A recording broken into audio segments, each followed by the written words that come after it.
Deus abençoe nossas crianças. Vamos abrir a palavra de Deus no livro de Gênesis. Gênesis capítulo 45.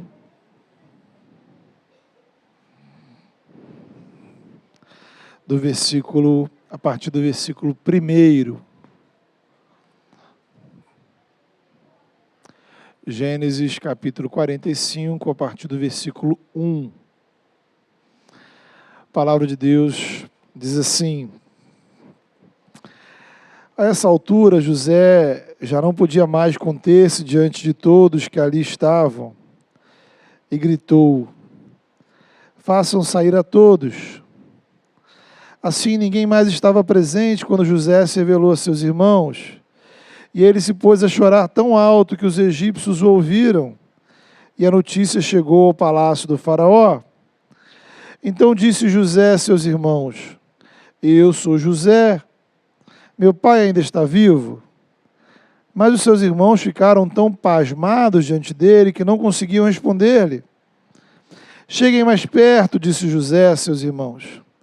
Quando eles se aproximaram, disse-lhes: eu sou José, seu irmão, aquele que vocês venderam ao Egito. Agora não se aflijam nem se recriminem por terem me vendido para cá, pois foi para salvar vidas que Deus me enviou diante de vocês. Já houve 2 anos de fome na terra, e nos próximos 5 anos não haverá cultivo nem colheita. Mas Deus me enviou à frente de vocês para lhes preservar o remanescente nesta terra e para salvar-lhes a vida com grande livramento. Assim, não foram vocês que me mandaram para cá, mas sim o próprio Deus. Ele me tornou ministro do faraó e me fez administrador de todo o palácio e governador de todo o Egito. Voltem depressa a meu pai e digam-lhe: assim diz o seu filho José: Deus me fez senhor de todo o Egito. Vem para cá, não te demores.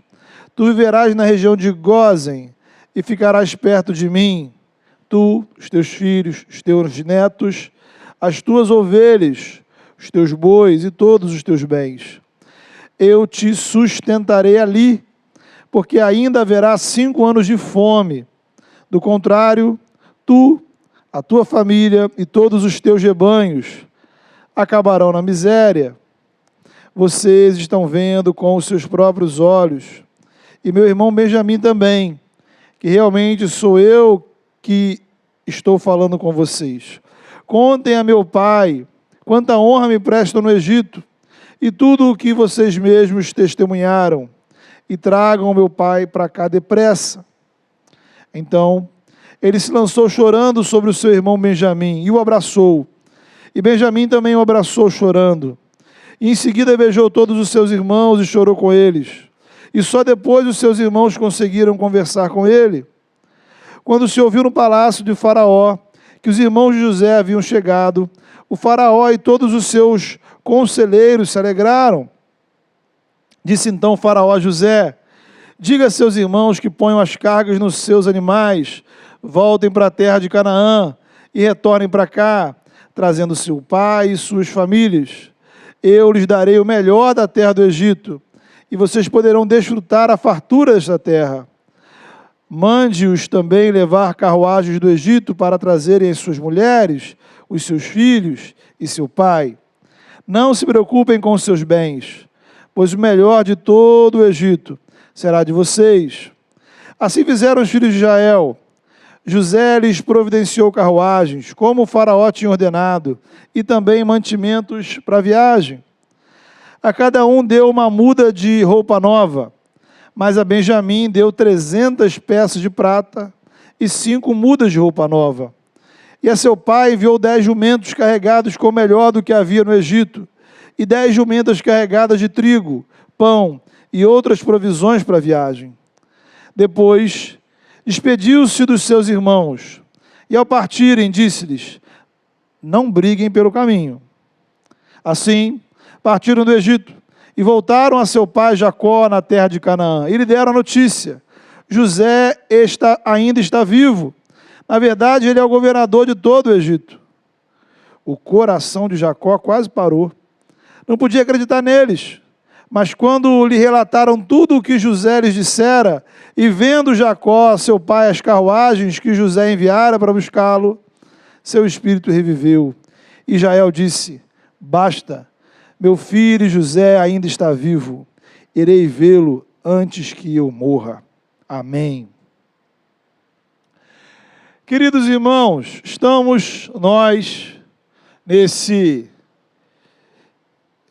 interessantíssimo período chamado Olimpíadas, né?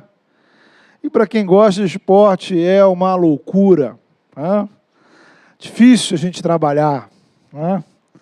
Então a gente começa a ver uma competição e vai parar na outra, aí você emenda judô com vôlei, natação, ginástica, boxe e não para. De repente você está vendo ali Azerbaijão contra o Kosovo, né? E você está animadíssimo com isso, né? Em casa a gente leva isso a sério. Outro dia, Sara fez uma desobediência. Aí demos um castigo leve lá para ela. Lá. Aí ia começar um jogo de vôlei do Brasil. Eu disse para ela, falou o seguinte: Sara, ó, se o Brasil ganhar, você sai do castigo.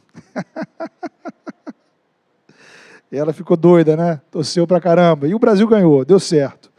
Né? E uma das histórias mais legais das Olimpíadas, né, são as histórias de superação. Histórias daqueles atletas que chegam ali no topo, ganham medalhas, e aí você vai descobrir uma série de adversidades, dificuldades que aquelas pessoas atravessaram ao longo de suas vidas. Histórias inspiradoras. E a história de José é uma história assim. Ficamos inspirados com o exemplo de José. É uma jornada de superação. É a jornada de um herói. Veja você, um dia o homem é jogado pelos irmãos em um poço, vendido como escravo, foi parar numa prisão e ele se torna uma espécie de vice-presidente do Egito, responsável por governar e manter o país próspero durante uma grande crise econômica. E a gente chega ao clímax dessa história quando José se revela aos seus irmãos, que é o texto que nós lemos, um momento muito emocionante. E aí é interessante a gente observar, né, para você se situar aí na nossa série de mensagens.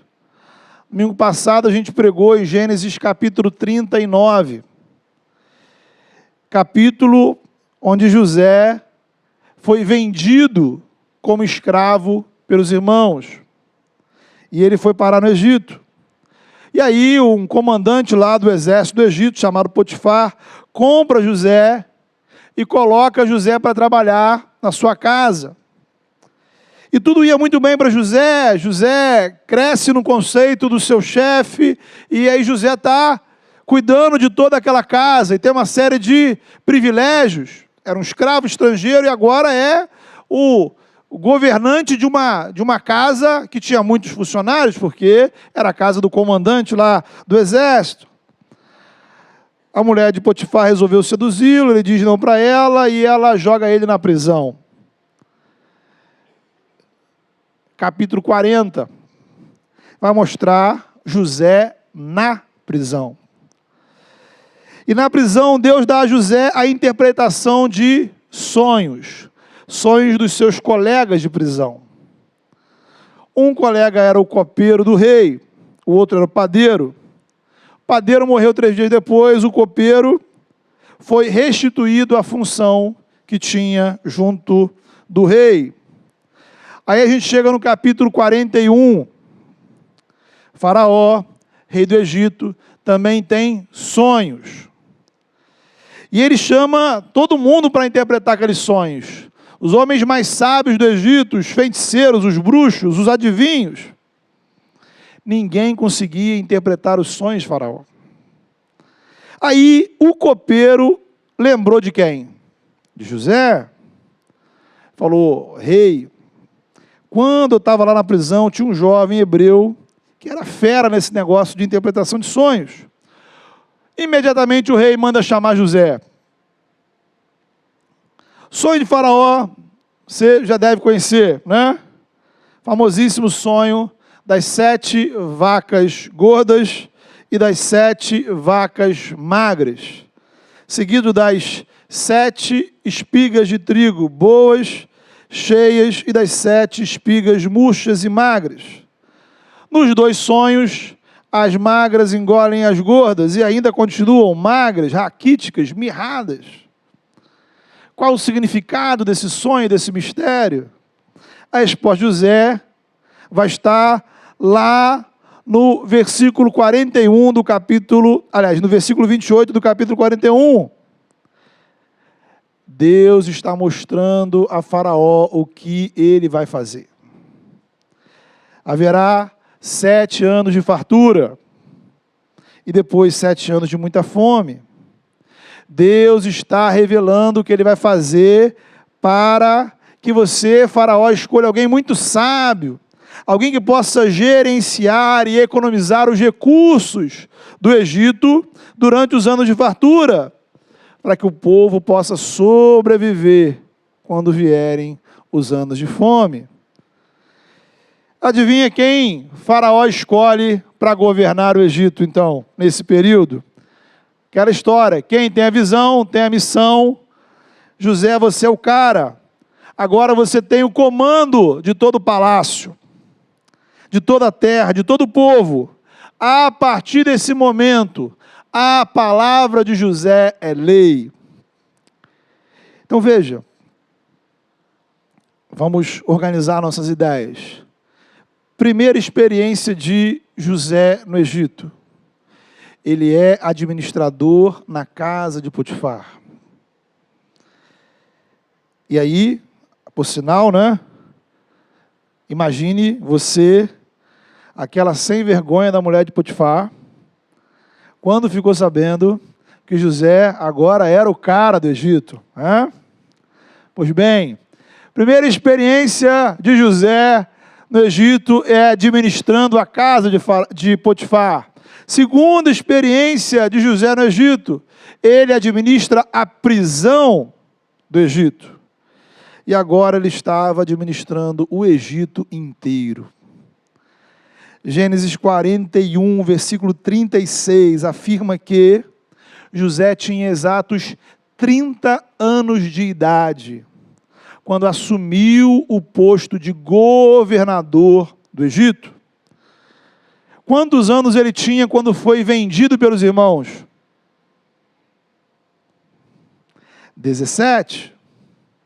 Passaram-se então 13 anos. Então José agora está no auge, casou, tem filhos. Chegamos aí no capítulo 42. Passaram-se os 7 primeiros anos do governo de José. Então, 7 anos das vacas gordas, 7 anos de prosperidade. Então, como eu já disse aqui, a Bíblia ela dá o resumão da coisa, né? Tente pensar nas entrelinhas. Se tem gente invejosa hoje, tinha naquela época. Então imagine os invejosos comentando sobre José.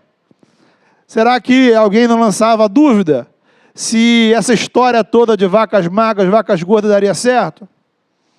E se isso tudo fosse uma armação só para José ficar no poder? Então, passou 1 ano, 2 anos, 3 anos, tudo dando certo. Quem garante que daqui a 7 anos as coisas vão mudar? Mas José está sendo zeloso por aquilo que ele entendeu ser a vontade de Deus. E aí no capítulo 42, somos informados que a fome chega ao Egito. Estamos então no 8º ano, o primeiro das vacas magras. E essa fome que começa a assolar o Egito, começa a assolar também todos os povos da região. Isso vai bater aonde? Na família de José, que está lá em Canaã. o pai de José e os irmãos seguiram a vida deles, né? Todos achavam que José estava morto. Claro que os irmãos, eles sabiam do que tinha acontecido, mas também na cabeça deles, morreu. Jacó, pai de José, fica sabendo que tem comida no Egito. E aí, manda até lá os seus filhos para comprarem e trazerem comida.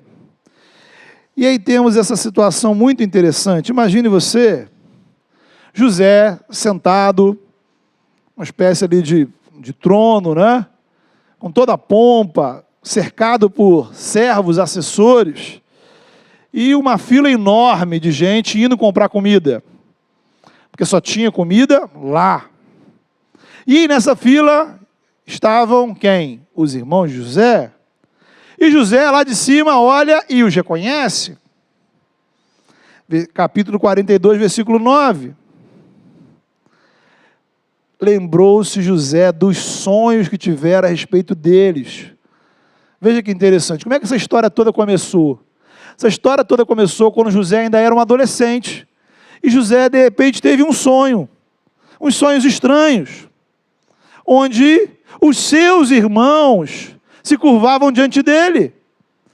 Isso naquela época, nem José entendeu direito. E todo mundo só o odiou por causa disso. Mas agora, José lembra. Veja que coisa interessante. Passaram-se 20 anos. Estamos aqui, José, aproximadamente com 38 anos. 20 anos depois, José vai lembrar de algo que Deus lhe falou na sua adolescência. E ele começa a entender os planos de Deus para a sua vida. Percebe, irmãos, que às vezes a gente precisa de tempo. Tempo. Não é tempo para Deus falar com a gente. É tempo para a gente entender o que Deus já falou com a gente. E aí, José, nesse momento, percebendo os propósitos de Deus, seu coração certamente enche-se de muita emoção. E ele começa a pensar, a matutar um plano para poder se encontrar com os irmãos, né? Ele monta uma cena.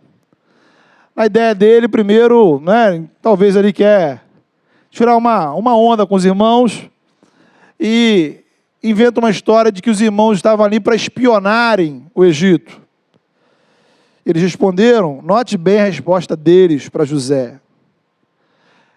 Nós éramos, porque eles não reconheceram José, guarde isso no seu coração. José sabia que eles eram seus irmãos, mas eles não sabiam que ele era José.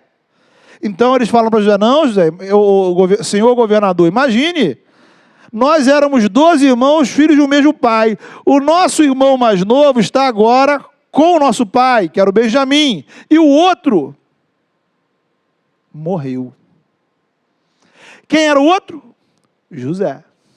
Então eles estão falando com José, dizendo para José que o outro irmão deles havia morrido. E José continua com a história da espionagem e vai dizer que eles vão ficar presos, a não ser que tragam o irmão mais novo, o Benjamim, o caçula do pai. Um dos irmãos vai ficar preso enquanto eles fazem isso. Aí eles vão lá em Canaã. E aí, nesse meio tempo há um diálogo entre eles, né? E interessante porque eles estavam no Egito, todo mundo, né, falando ali a língua egípcia, o próprio José, e eles falam na língua que era lá de Canaã. E eles achando que José não os entendia, mas José entendia. E aí eles disseram entre eles alguma coisa assim, estamos sendo punidos pelo que fizemos ao nosso irmão José. Ele estava angustiado, ele implorou pela sua própria vida, mas nós não lhe demos ouvidos. Agora teremos de prestar contas do sangue dele. José ouve isso, e pela primeira vez na história, somos informados que José se retirou para chorar. O tempo passa. Os anos de fome continuam. Só tinha comida no Egito. E, mais uma vez, voltam eles lá para buscar comida. E agora levam o irmão mais novo, Benjamim. José vê o seu irmão, novamente se esconde para chorar. E ele vai tentando manter esse jogo por um tempo. Até que ele não aguenta mais, e aí chegamos exatamente no texto que nós lemos, Gênesis 45, que começa dizendo assim: José não mais podia se conter diante deles. José chorou tão alto que o palácio inteiro ouviu. Seus irmãos ficaram pasmos. E José faz uma das declarações, irmãos, mais lindas de toda a palavra de Deus. Algo que você precisa saborear o valor e a importância dessa declaração. Ele vai dizer: eu sou José, aquele que vocês venderam ao Egito, mas agora não se aflijam, não se recriminem, não se sintam mal, não se culpem, pois foi para salvar vidas que Deus me enviou adiante de vocês. 2 anos de seca se passaram, mas 5 ainda virão. Deus me colocou aqui para salvar a vida de vocês. Meu irmão, minha irmã,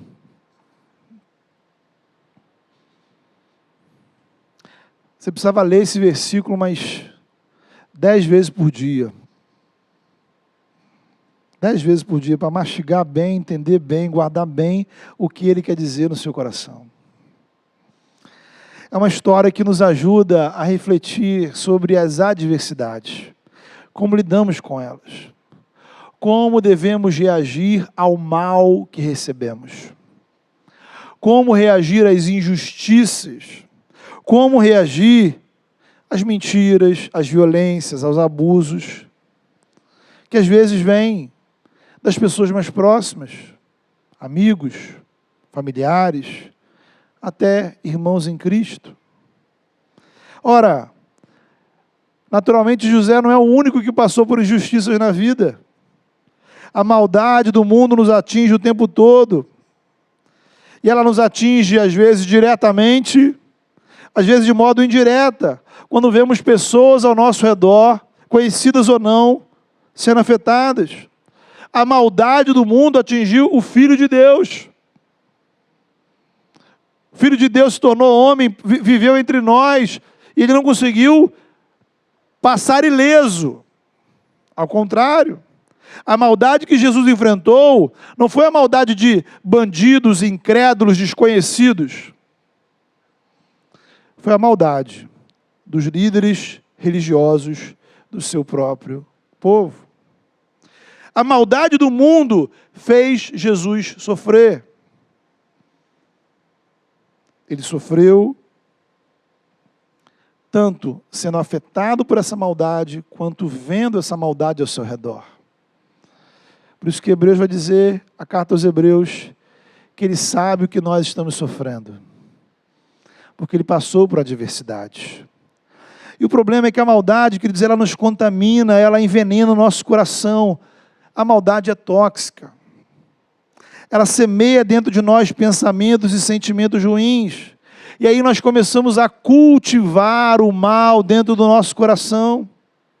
Nós sentimos o mal, nós pensamos o mal, nós começamos a conviver com o mal, nós mastigamos o mal. A Bíblia a gente não mastiga, mas o mal a gente mastiga.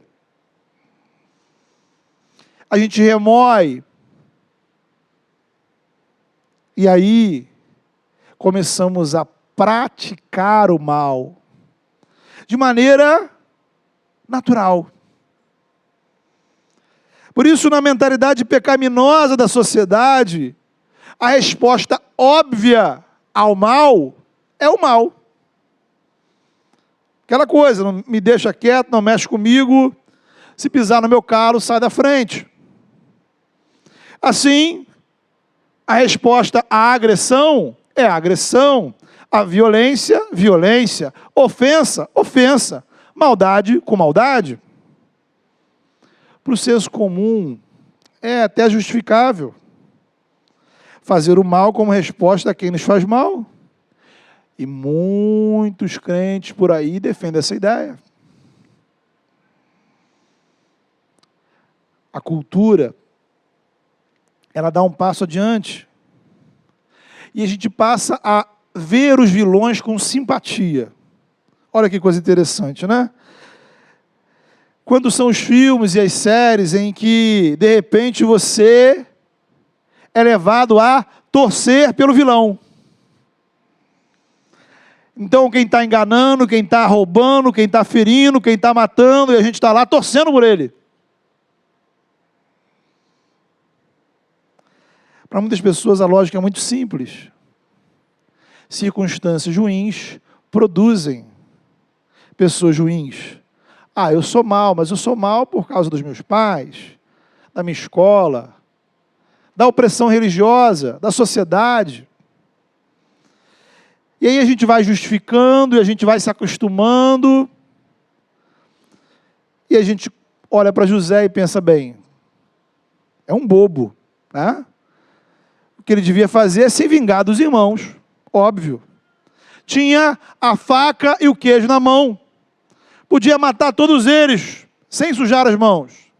Ou, talvez podia, né, acrescentar um requinte de crueldade, torturá-los até a morte. Ele tinha autoridade para fazer o mal que ele quisesse. Podia também, simplesmente, ignorá-los. Aquela história. Vou ignorar. Eles acham que eu morri, deixemos assim. Simplesmente desprezá-los. Deixá-los conviver com a culpa que já existia na mente deles. José não escolheu a vingança. José escolheu fazer o bem. José escolheu perdoar. José foi além. José escolheu abençoar. Muitas pessoas reagem à maldade e às injustiças no que nós podemos chamar de cinismo. Uma pessoa cínica é uma pessoa que desconfia das boas intenções de todo mundo. O cínico, ele não acredita na bondade nem na sinceridade de ninguém. Então todo mundo à sua volta sempre está agindo por algum interesse. Ele não acredita. Então o cínico é uma pessoa amargurada. O que nos leva a um outro fruto da maldade, o egoísmo. No caso de José, veja, seria mais ou menos assim. Depois de tudo que eu passei por causa dessa galera, eu vou me desgastar, vou tirar da comida que poderia dar para a minha família, para os meus filhos, para dar para essa gente? Não, de forma alguma, que morram de fome. A maldade, ela corrói a nossa disposição à generosidade. E aí o egoísmo se alia ao cinismo e nos faz pragmáticos. O que quer dizer isso? Lembra da situação da mulher de Potifar? E se José, lá atrás, ficasse com a mulher de Potifar e ainda mantivesse o emprego? Olha aí. Esperto. Se deu bem. Ficou com a mulher, ainda ficou com o emprego. É a mentalidade daqueles que pensam que o importante é se dar bem. Não importa como. A maldade recebida nos faz questionar e relativizar princípios. De que adiantou eu fazer o certo? Fui para a prisão. Todos nós já passamos, às vezes, por situações assim. De que adiantou você falar a verdade? De que adiantou você ser honesto? De que adiantou você agir por amor? De que adiantou? O que você ganhou por fazer o certo? Por agir com bondade? Então, a maldade do mundo vai fazendo a gente se tornar uma pessoa ruim. Agressivo, violento, vingativo, cínico, egoísta, interesseiro. E do ponto de vista da sociedade, você tem toda a razão de ser assim. Olha o que fizeram com você, olha o que você passou. Olha o que você teve de suportar. Estranho é se você fosse diferente. Pois é. É aí que entra o Evangelho, irmãos. O Evangelho é estranho. E ele é poderoso para fazer a gente ser diferente. O Evangelho nos mostra que a nossa identidade não precisa ser definida pelas circunstâncias. O Evangelho não apenas muda quem somos diante de Deus. O Evangelho é poderoso para mudar a nossa percepção de nós mesmos e a nossa percepção do outro. Pela graça de Deus revelada em Jesus, a nossa identidade espiritual pode ser transformada. Por um lado, o primeiro passo que precisamos dar é admitir a maldade que existe em nós. Somos pecadores. Aquela coisa, a maldade está dentro de você.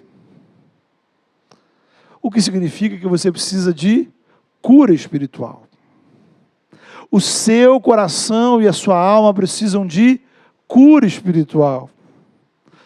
A sua vida precisa de libertação e transformação. Por outro lado, você precisa confessar Jesus como seu Salvador. Porque há salvação para a sua vida no sangue de Jesus. Pelo poder que há no nome de Jesus, você pode ser uma nova criatura. Pelo poder do Espírito Santo, novos pensamentos, novos sentimentos, uma nova disposição, novas atitudes podem nascer no seu coração. Então isso muda a sua identidade diante de Deus. Quem você é diante dele não é definido pelo que fizeram com você. A sua identidade diante de Deus é definida por quem você é em Cristo. Isso precisa mudar a nossa percepção de nós mesmos. Porque se minha identidade é definida pelo Evangelho e não pelos meus pecados, se a minha identidade não é definida pelo mal que me fizeram, então a minha identidade é ser filho de Deus, é ser povo de Deus, é ser sacerdócio real, nação santa, raça eleita, povo de propriedade exclusiva de Deus. Esse é quem eu sou. Então, meu irmão, minha irmã, algumas verdades precisam ficar claras para você nessa noite. E a primeira delas é: você não precisa ser assim. Ou você não precisa continuar sendo assim. Você pode ser diferente. Eu sei, te fizeram muito mal. Talvez as pessoas ao seu redor não tenham ideia do tanto de mal que já foi semeado no seu coração. Quanta dor, quanto sofrimento, quanta maldade. Então, sim, há motivos para você ser assim. Mas você não precisa continuar assim. O Evangelho te apresenta uma outra alternativa. Havia motivos para José se tornar uma pessoa vingativa, maldosa, cínica, egoísta. Mas ele seguiu um outro caminho. Ele olhou para trás. E ele viu Deus na história dele. Ele escolheu interpretar a história da sua vida, não pela narrativa do mal que lhe fizeram. Ele contou a sua história, compreendeu a sua história, do ponto de vista do que Deus estava fazendo na vida dele, através dele. E porque ele viu Deus na história dele, ele resolveu perdoar. Porque viu Deus, ele resolveu abençoar. Porque viu Deus, ele resolveu acolher os seus irmãos e agir com generosidade. José viu Deus, queridos, porque Deus estava lá o tempo todo. Deus está na história da sua vida o tempo todo, mesmo naqueles seus piores momentos. A questão é que a gente não vê, não olha, não enxerga, não percebe. José perdoou seus irmãos e assumiu o lugar de abençoador, de salvador. Aí talvez nessa altura você pense, poxa, esse José é um cara, né? Agora você precisa lembrar da providência de Deus em favor de José. Gênesis 39, o texto da semana passada que lemos e pregamos, vai dizer 4 vezes, Deus estava com José. Quando José ainda era um garoto de 17 anos, Deus já tinha lhe dito o que aconteceria. O que é que José fez para que esse sonho se realizasse? Nada. Na verdade, preste atenção nisso. Os desejos do coração de José iam na direção contrária dos planos de Deus. Pensa comigo o seguinte. José queria ser vendido pelos irmãos, mas foi isso que o levou ao Egito. José queria ir para a prisão. Se ele pudesse escolher, ele continuaria trabalhando para Potifar. Mas foi na prisão que ele conheceu o copeiro de Faraó, que o levou à presença de Faraó. E quem é que fez Faraó ter aqueles sonhos? E quem é que deu a José a correta interpretação dos sonhos? Porque, pensa bem, José poderia ter dado a interpretação errada e simplesmente teria morrido.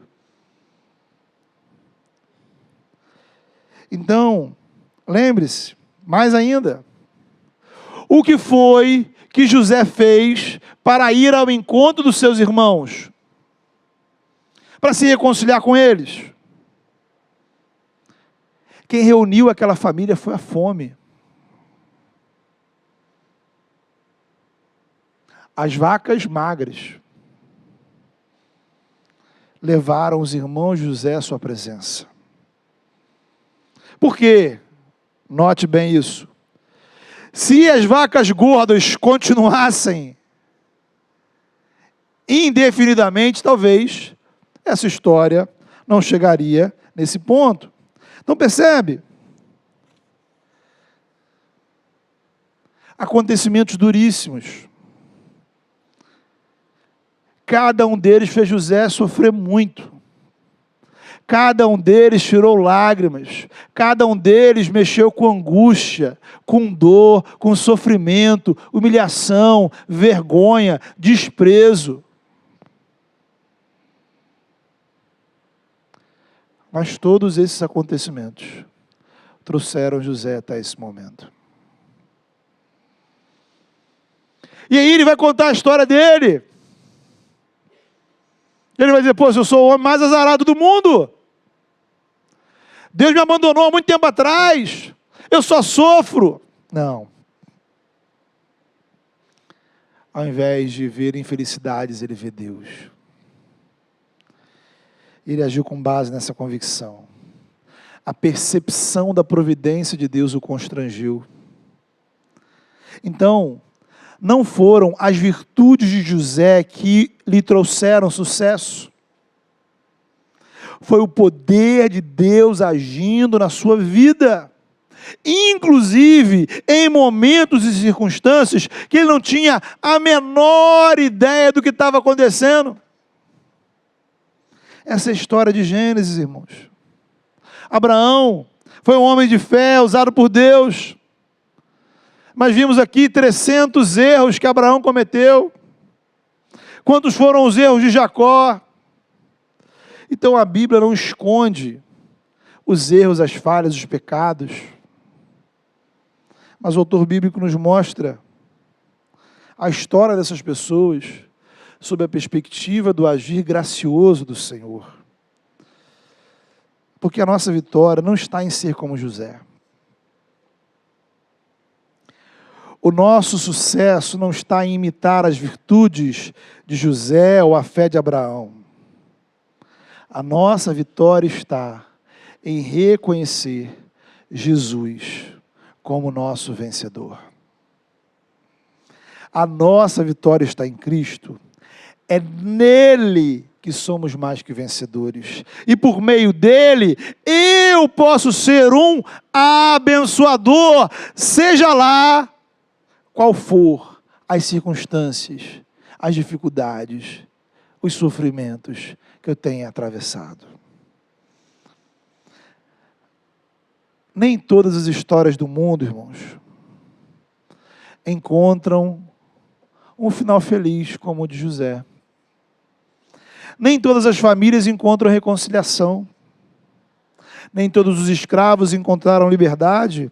Nem todos os presos injustamente encontraram justiça. Nem todos conseguem sobreviver aos 7 anos de vacas magras e crise intensa. Nem todos têm uma história de superação para contar. Muitos são consumidos pela maldade do mundo. E aí, queridos, é que a gente não pode esquecer. A nossa identidade espiritual não depende das circunstâncias. Eu sou vencedor porque Jesus venceu o mundo. A maldade do mundo nos derrota muitas vezes.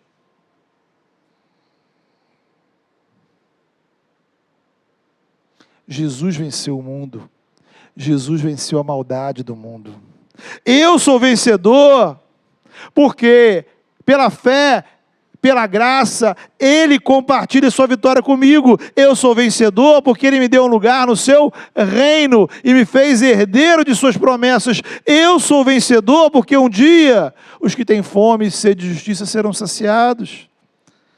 E Ele enxugará dos nossos olhos, toda lágrima, naquele dia. Somos vencedores em Cristo. Por isso, a nossa reação ao mundo não pode ser definida pelo mundo, mas pela graça de Deus em nós.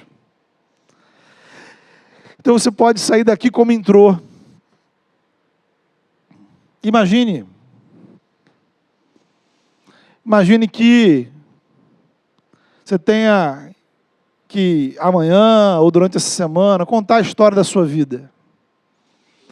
Você tem 5 minutos para contar para alguém a história da sua vida.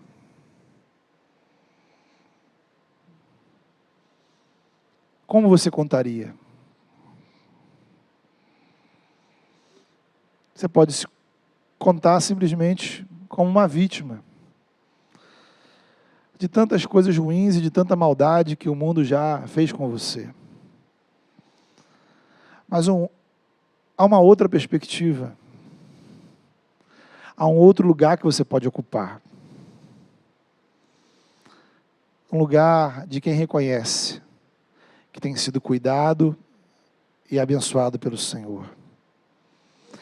Um lugar de alguém que reconhece que de uma maneira estranha, de maneira que você não planejou, situações que você não desejou. Na verdade, em alguns momentos você até tentou impedir que elas acontecessem. Não foi a sua escolha, você foi contra elas. Mas nisso, ao contrário de para onde ia o seu coração, Deus estava trazendo você até aqui. Deus estava te abençoando. para abrir seus olhos e para você reconhecer que você é amado pelo Senhor, que você é precioso, preciosa aos olhos de Deus, que você é um escolhido do Senhor e que em Jesus somos capacitados a abençoar. A graça de Deus sobre nós nos capacita a abençoar. O Espírito Santo em nós nos capacita a abençoar. Meu irmão, minha irmã, pare de ficar cultivando esses sentimentos maus, ruins dentro de você. Pare de ficar removendo, mastigando a maldade. Faz mal. Diga para o seu coração e para a sua mente: agora chega. Eu vou cultivar sentimentos semeados pela graça. Por quê? Porque eu quero colher os frutos do Espírito. Eu vou ocupar a minha mente com pensamentos que edifiquem a minha alma. Paulo nos lembra em Filipenses 4:8. Finalmente, irmãos, tudo que for verdadeiro, tudo que for nobre, tudo que for correto, tudo que for puro, tudo que for amável, tudo que for de boa fama, se houver algo de excelente e digno de louvor, pense nessas coisas. Eu convido você a orar nessa hora, a fechar os seus olhos, a se colocar diante do Senhor e dedicar alguns minutos do seu tempo para apresentar essa reflexão ao Senhor. O que você traz no seu coração?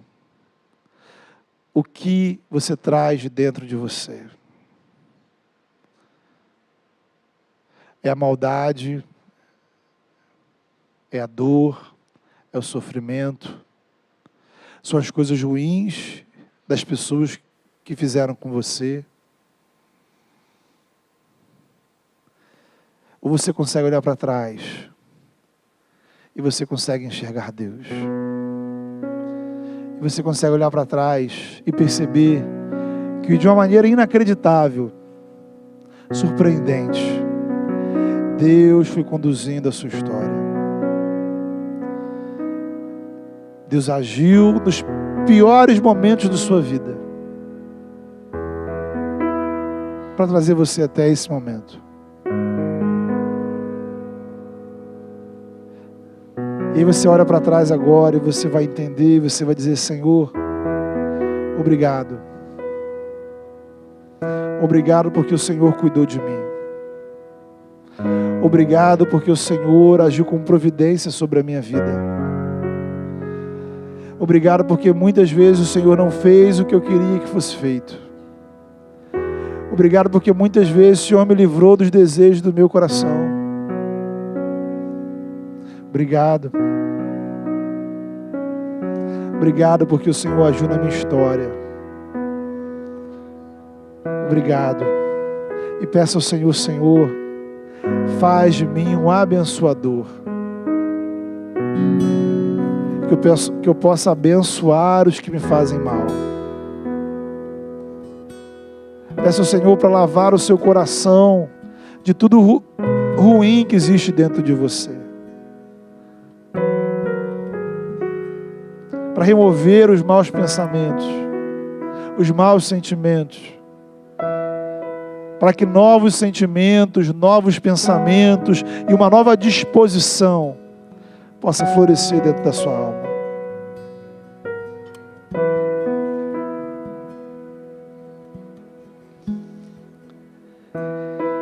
Senhor,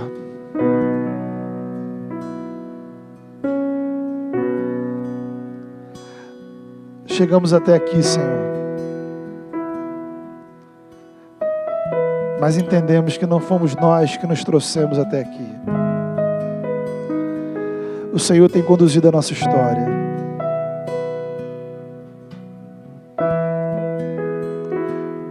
Pai, a gente não consegue entender direito, Pai. A nossa mente não alcança, mas a nossa fé é capaz de reconhecer de que a Tua providência tem estado, ó Pai, de modo permanente sobre nossas vidas. E nos momentos mais difíceis e complicados da nossa caminhada, a Tua mão estava lá, Senhor. E de uma maneira, Senhor, que a nossa mente não consegue processar, o Senhor cuidou de nós. Louvado seja o Teu nome, Senhor, pela Tua bondade, Senhor. Obrigado, Senhor, por tantas vezes que o Senhor não realizou os desejos do nosso coração. Obrigado porque tantas vezes, ó Pai, o Senhor nos livrou dos nossos próprios desejos. Obrigado, ó Pai, porque o Senhor, ó Pai, nos colocou em uma posição, ó Deus, onde podemos ser instrumento de bênção. Bênção, inclusive, Senhor, para aqueles que nos fazem mal. Tira do nosso coração toda amargura, toda mágoa, todo rancor, toda tristeza, todo sentimento, Senhor, de culpa, de angústia, tudo de ruim, Senhor, que foi plantado pela maldade do mundo.